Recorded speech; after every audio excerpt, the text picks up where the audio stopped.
Hey, Tandlers. Welcome back to TandL Talks, the podcast for, about, and featuring fabulous educators.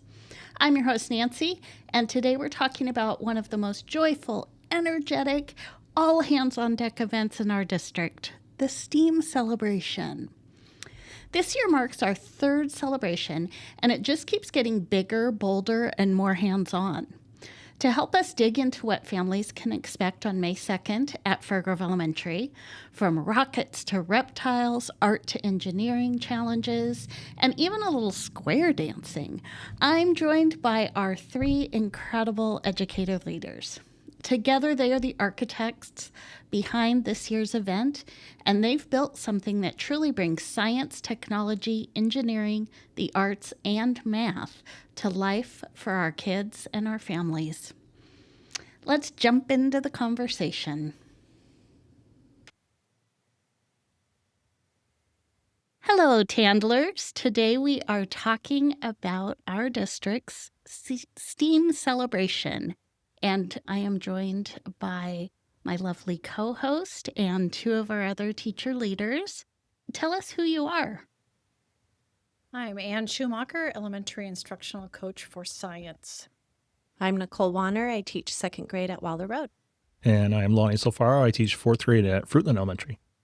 Well, thank you for being here today. You are the managers, the architects of this year's STEAM celebration. So we're really excited. This is our third annual, and it's getting better every year. I can't wait to see what this year brings. So I always like to start by asking people to tell me about a teacher who has had an impact on you. It might be a teacher colleague, or it might be a teacher that you had as a kid, but a teacher who made a difference for you. I really enjoyed my third grade teacher, Miss Wheat. I remember her being very kind, and I loved that she read to us. She read Trixie Belden. I loved Trixie Belden. And she took us out and played kickball with us. So she was just a lot of fun and full of laughter and kindness. I've had a lot of incredible teachers in my life, and I think that's probably what inspired me to become a teacher. I'm going to give a shout out to, maybe he's listening. He teaches over at Rogers now. Jeff Benny was my math teacher at Franklin Pierce High School, late 90s. And he was also my tennis coach. And he taught me a really, really important lesson. A little bit of a perfectionist, not as much as I used to be. But I had to get an A in his class, you had to have 94. And I had a 93.4, which rounds down to a 93. It's an A minus. And I said, can I do some extra credits? What can I do? Because I had a 4.0 at the time. And he said, he says, you're going to be okay. That A minus is not going to define you. He says, you're working hard, you're doing fine. Take the A minus. And that's stuck with me ever since. And so whenever I have kids now that are really, didn't get a 4, I was like, it's okay. You're doing great. That's a big life lesson, isn't it? It is. Yeah. Thank you. And how about you? Who is your teacher? So I had a high school teacher who saw something in me that maybe others hadn't. I had moved from a very small town in Nebraska to the big city of Minneapolis, and I applied to the school paper to be like a assistant reporter or something. And she came to me and said, I think you should be the editor. Oh my And gosh. so I was the editor of my high school paper my senior year, and I never forgot that she saw something in me that I didn't see in myself. So great. It's always so exciting to hear these stories that stick with us forever, right? Those good teachers make a difference in our lives, and that's what you're doing every day, whether you know it or not. Like something you've said has stuck with a kid, and it's just the power of teaching is amazing. So thank you for sharing your stories.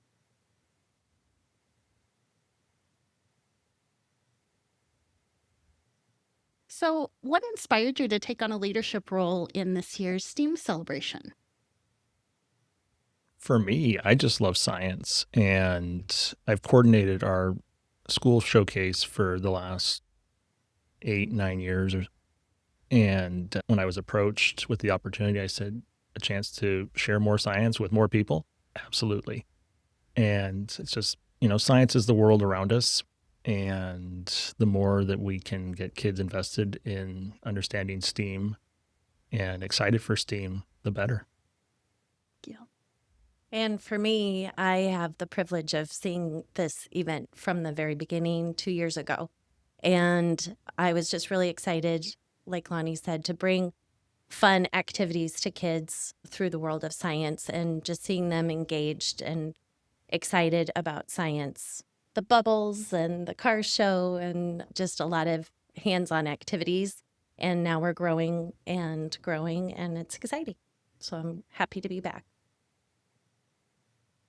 Yeah, I would just add it is growing, and that's really a neat thing to watch. We're now having a number of different performances in the fine arts space. So this is going to be a great turn to something even broader. I'm really excited for this year's event. So, let's dig into that. For listeners who haven't attended before, how would you describe sort of the vibe and the purpose and the things that'll be happening on STEAM Celebration Day?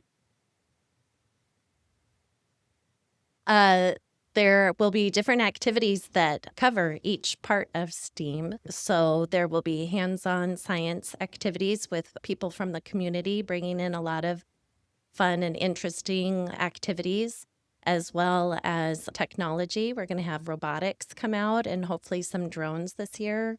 Some different clubs from the high schools come out, and they're always a big hit with the kids. And there will be art. We're going to be making musical instruments. And then, of course, we have our performers coming out to showcase their artistic talents. And that brings in a different kind of art. And then math. We have, again, some vendors coming out and doing math with the kids, and food trucks and bubbles and lots of fun. Yeah, there's something for everyone, which is, I think, the coolest thing about this event, from youngsters all the way up to the adults. It's going to be a good time for everybody. It's fun to see families come out to that event together and to see kids getting excited about STEAM and sharing that excitement with their families and their younger siblings. So I just love it. So you're leading this event. It'll be at Fir Grove Elementary on May 2nd. What should families expect when they walk into the event? Well, like I said, there's something for everyone. And so come with some time. Don't plan to just come in and, make it a 10, 20-minute thing, because there's a lot to see. You're going to need more than 10, 20 minutes to do it. We've got, like Nicole was saying, a lot of community vendors. We've got our high school teams coming with their robotics. We've got, a little bit of something for everyone. And so when they come in, it's going to be a lot of different options. So a lot of things to choose from. So if you see something that, there's a lot of people, maybe come back to it and go check out everything else. What I think is great is every year we might have the same community, and we keep calling them vendors, but I want to clarify it is a free event. Yes. And they're not selling anything. It's just participants. Maybe would be a better use of explaining that. But we have some different partnerships with the community coming out, like Stomp Rockets this year. We've had the Tacoma Astronomical Society come out before, but this year we're hoping to have Stomp Rockets and kites. Lonnie's bringing in a lot of new, fresh ideas, and we're going to be making musical instruments, which is a lot of fun. So you're going to see and hear a lot of activity, and I'm excited that the musical performances are coming back. So you're going to hear a lot of music, and like Lonnie said, come for a while, and there will be food available that is for sale if you want. So you can have lunch with us and just take your time. There's going to be a very popular event last year was the Pacific Northwest Aquatics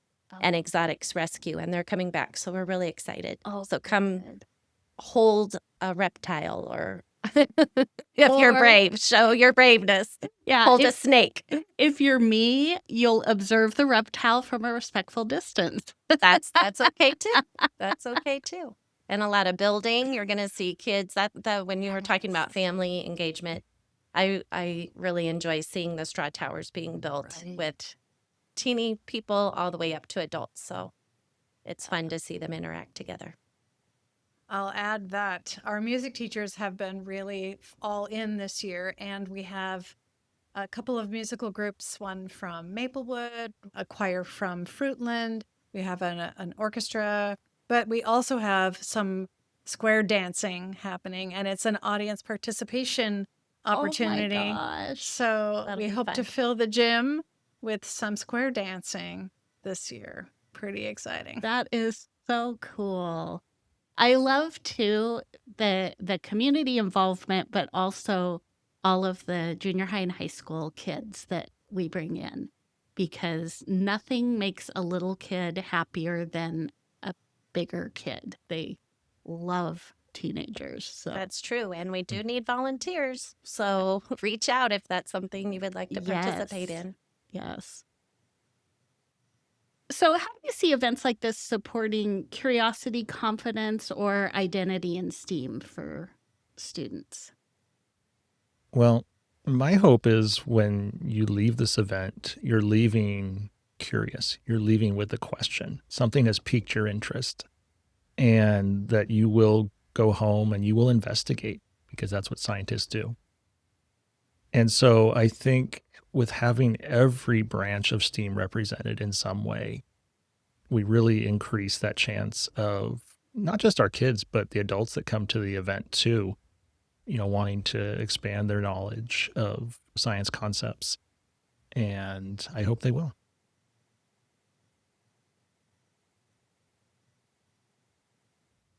From a teacher's lens, why is district-wide STEAM engagement like this event so important for kids? I think it provides more access, and with the community coming and being a part of it, it kind of lends to what Lonny was saying. If they leave with questions and the parents can now see what is outside their door, that they could go like to the Science Dome. Maybe a lot of people don't know about all the great resources that are right here in our community. It's just over in Lakewood, and they have a lot of great resources and a lot of fun activities. And so we're hoping that it can open some doors for you to explore outside of school and outside of just our event. And I think I'm going to add to what Nicole said. It feels like an equity piece, and that families maybe during the pandemic and afterward just haven't been able to get back to some of those science activities, focusing on science within the classroom. And so this is again like an opportunity to remind people how exciting and engaging STEAM activities are for students, and they do build a sense of identity around doing maybe a particular thing or connecting in a particular way. Those two little boys who come back every year and say, "Where's the straw towers?" Like, they clearly identify as engineers in that moment. So it's really an important piece, and we want to open those doors for all our kids. How does this celebration connect to what students are experiencing in their classrooms throughout the year? Well, last year we actually brought in some of the twig activities specifically. So like kindergarten and first grade, I know we had some activities like the marble run, and and we had one with light that was specifically from twigs, so the kids could show what they're learning in the classroom as well. But I think bottom line, whatever you're doing in the classroom that is promoting curiosity or exploration, we're just an extension of that with other opportunities. Yeah, and I would agree with that. We have so many different things that they will see, between kindergarten, all the way through elementary. And then when you get into the junior high, you get to choose a little bit more what you want to study. In high school, same thing. So we have a nice foundation where they get a nice rounded, what's the word I'm looking for, a nice rounded amount of scientific topics in all three scientific domains, looking at life science or science, physical science, engineering. And then being able to see what that actually looks like as opposed to, okay, I watched a video on it. Now I can see something, and I can actually go and I can do something hands-on. That's not always in the toy kit, but sometimes you can see it at a little bit higher level. So for like the rockets, for example, in fourth grade, we study force and motion. So you talk about with the rocket, the more force I apply, the farther my rocket's going to fly. So it's cool for them to be able to apply the concepts that they learn in a hands-on way. And get to redo it and experiment more. It's because in a Mhm. classroom, you're so confined to time and Right. space and opportunity. And this is a day that we don't have those constraints. You could keep doing it as long as you want. Well, until 2. Until 2 Till o'clock. 2 o'clock. We do cut you off at 2. But What skills or mindsets do you think STEAM uniquely develops that students need for their future?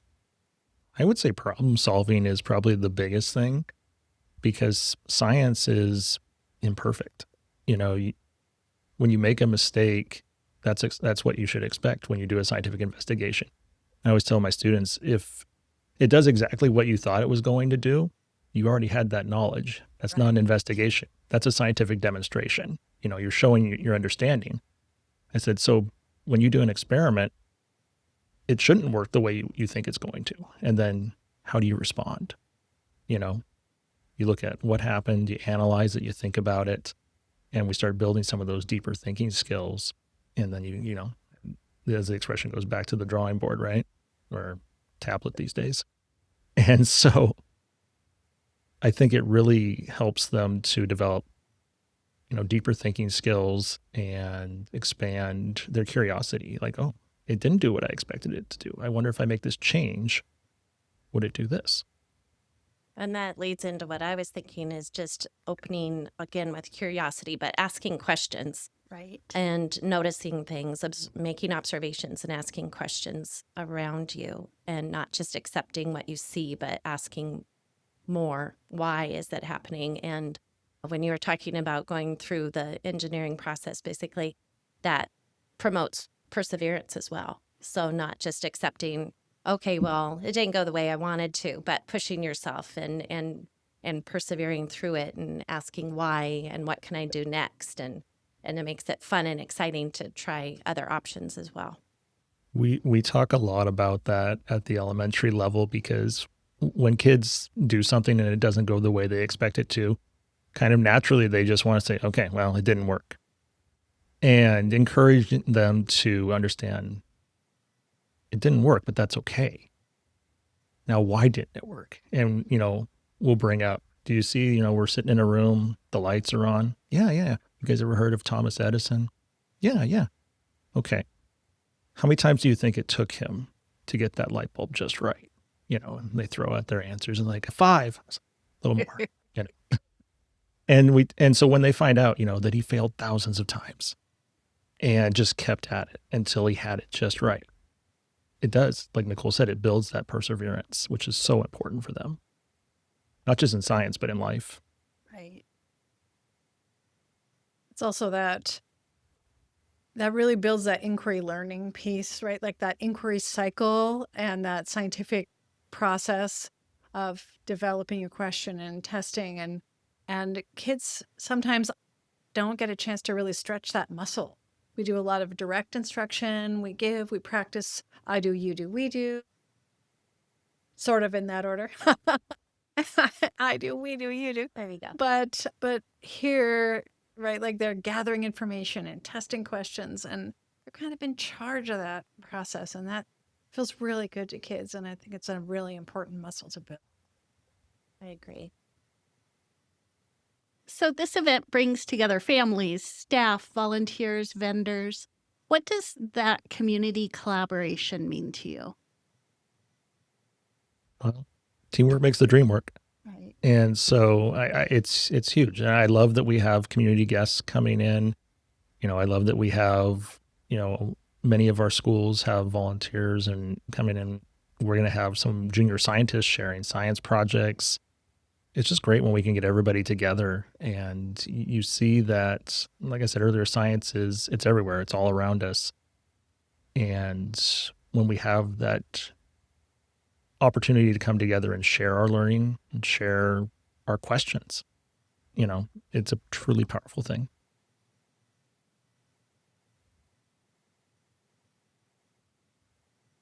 How do you ensure that all students and families feel welcomed, included, and able to participate fully in the activities at the STEAM celebration? Well, when we were kind of designing activities, we were thinking about, like, okay, from our youngest learners to our oldest learners, right? We're not going to be like Lego and cut you off at 99. There is something for everyone. And it's really important that there is something that everyone can be successful with, because as we talked about earlier, especially with kids, when they come in and if they're not successful right away, then sometimes they kind of walk away, right? And so it was really important to have, opportunities for them to learn not just every, area of STEAM, but have opportunities where they could be successful with every area of STEAM. So pretty much every activity that we have is something that any age should be able to be successful with. And different ability levels and interests. I think we have a variety of things for everyone to do, like you said, something for everybody. It's fun when you see the grown-ups getting as excited as the kids, right? And you can tell sometimes they don't really expect to be that excited, but then they totally are. I love that. So if a student and their family, if a student attends the celebration and leaves inspired, what do you hope they try next in their STEAM journey? Whatever interests them, and I love it when kids will come in, and they've been inspired by something we did in class, and they'll say, hey, this weekend I did this. And it's like, oh, that's great. How did it go? And, they'll tell me. And I do always tell my kids before they do anything, like, please get your parents' permission. I don't need an email Right. that says, like, hey, Saturday, my son said, in the name of science, your words, we did this. And now my kitchen's a mess. And I was like, sorry. Well, that's great. I would say I would just want kids to continue exploring the world around them and be inspired, like Lonny said, just whatever interests them, whatever piques their interest, to just always keep learning and asking questions. I'm going to add that both of you play a role in your buildings as well, in just helping kids see themselves as scientists, helping them connect to areas of science that interest them, and be in a leadership role around science. And that's a really powerful thing that maybe isn't happening as much as it could. And so, right, like, that's a beautiful way for them to build their own identities and feel that they fit in an important way. Right. So what is your dream for the future of STEAM education in the Puyallup School District?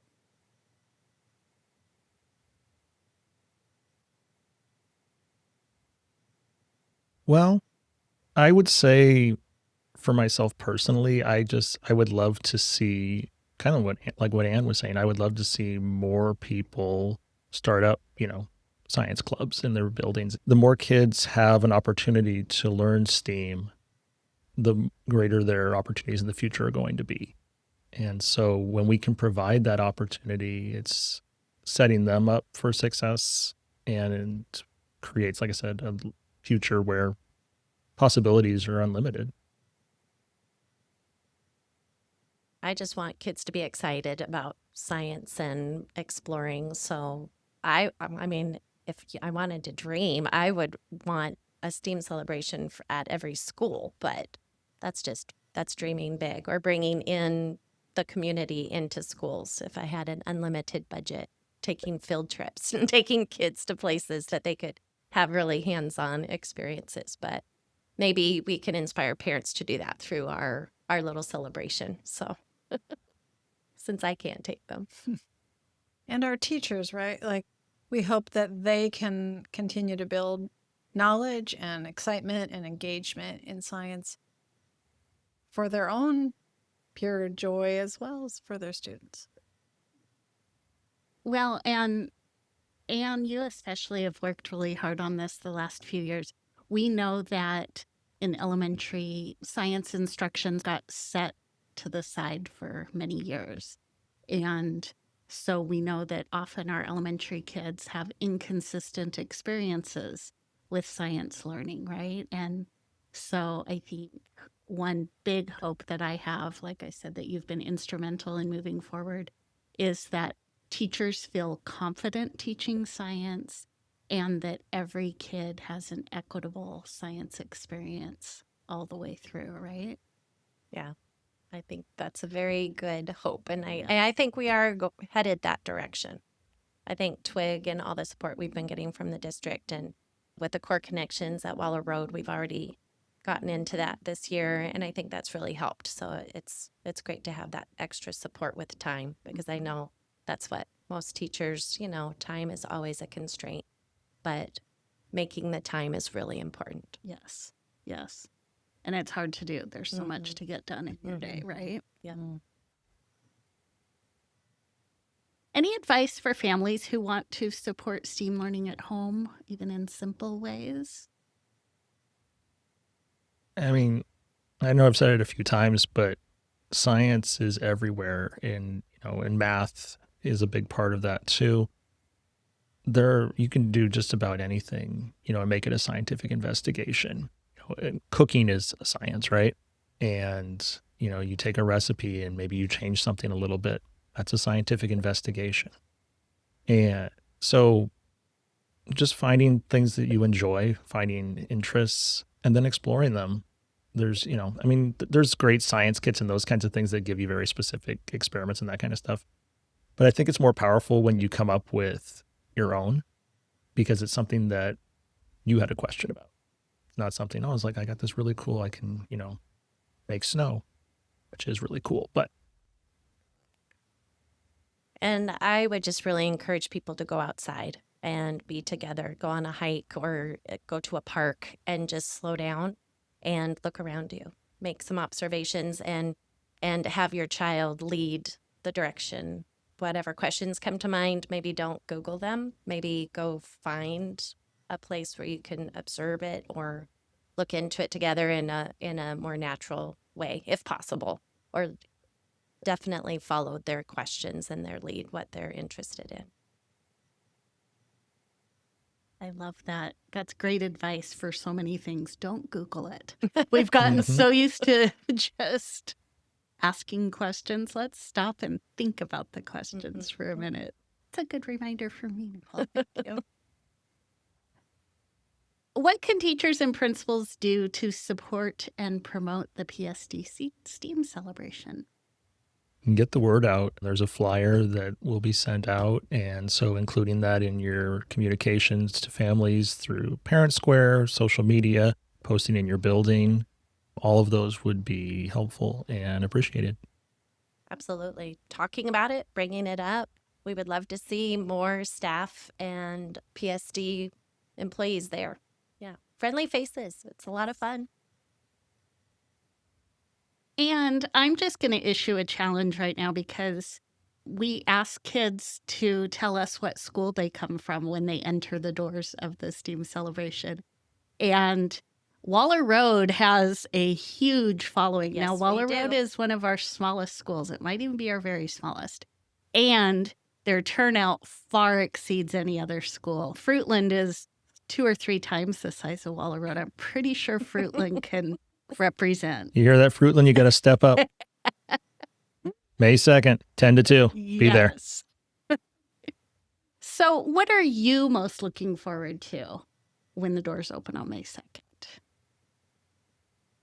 It's going to sound weird. The noise. the excitement. The things that we always try to like, okay, not too loud, guys. No, just have fun. Just go.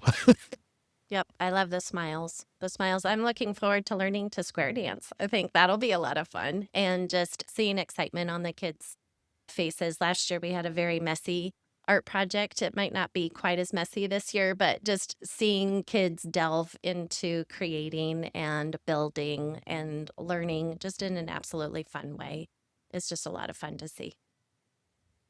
Yeah, we have some new community partners. What's it called?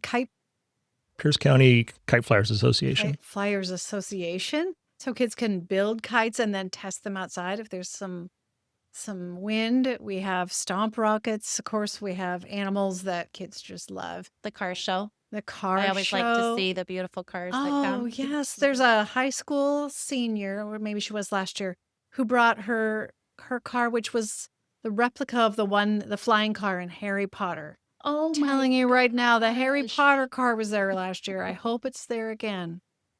Very cool. Oh, I love it. She restored it with her dad. Oh, how cool. Yeah. Oh, my gosh. And the bubbles, the big, huge, giant bubbles. The kids love making them, and I love watching them. Right. And I can't wait to see the kites flying this year. That'll be cool. Yeah. Oh, it's going to be so great. Well, thank you all for being here. Thank you for your leadership in making this great event come alive. If there are teachers or community members out there who are TandLers who are listening to our podcast, and they would like to either attend or volunteer, what should they do? They can always send us an email, Okay. like Ann Schumacher on the district email list.